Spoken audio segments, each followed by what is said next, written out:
From the lifestyle section of the New York Times, Barack Obama, Guns Are Our Shared Responsibility, by Barack Obama. The epidemic of gun violence in our country is a crisis. Gun deaths and injuries constitute one of the greatest threats to public health and to the safety of the American people. Every year, more than 30,000 Americans have their lives cut short by guns.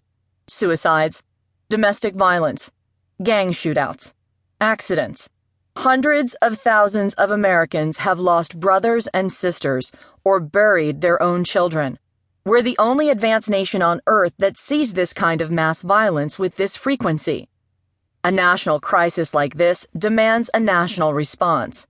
Reducing gun violence will be hard. It's clear that common-sense gun reform won't happen during this Congress. It won't happen during my presidency. Still, there are steps we can take now to save lives. And all of us, at every level of government, in the private sector, and as citizens, have to do our part. We all have a responsibility.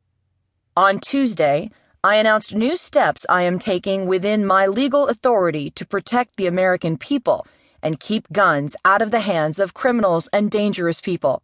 They include making sure that anybody engaged in the business of selling firearms conducts background checks, expanding access to mental health treatment, and improving gun safety technology.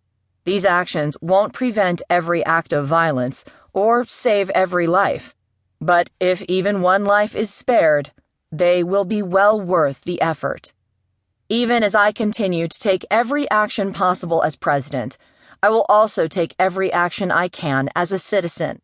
I will not campaign for, vote for, or support any candidate, even in my own party, who does not support common-sense gun reform. And if the 90% of Americans who do support common-sense gun reforms join me, we will elect the leadership we deserve. All of us have a role to play, including gun owners.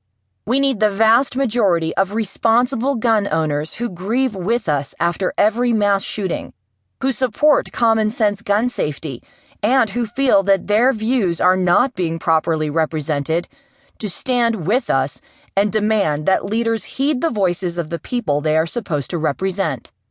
The gun industry also needs to do its part, and that starts with manufacturers.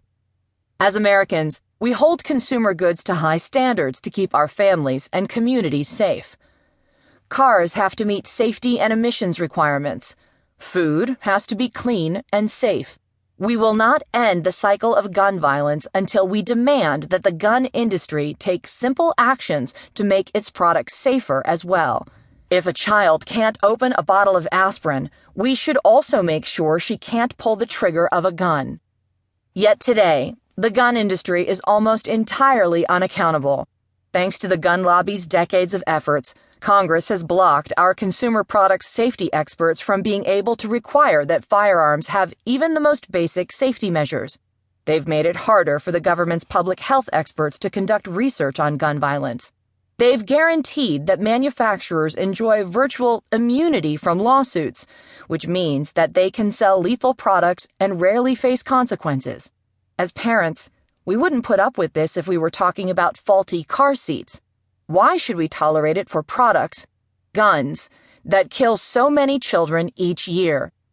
At a time when manufacturers are enjoying soaring profits, they should invest in research to make guns smarter and safer, like developing microstamping for ammunition, which can help trace bullets found at crime scenes to specific guns.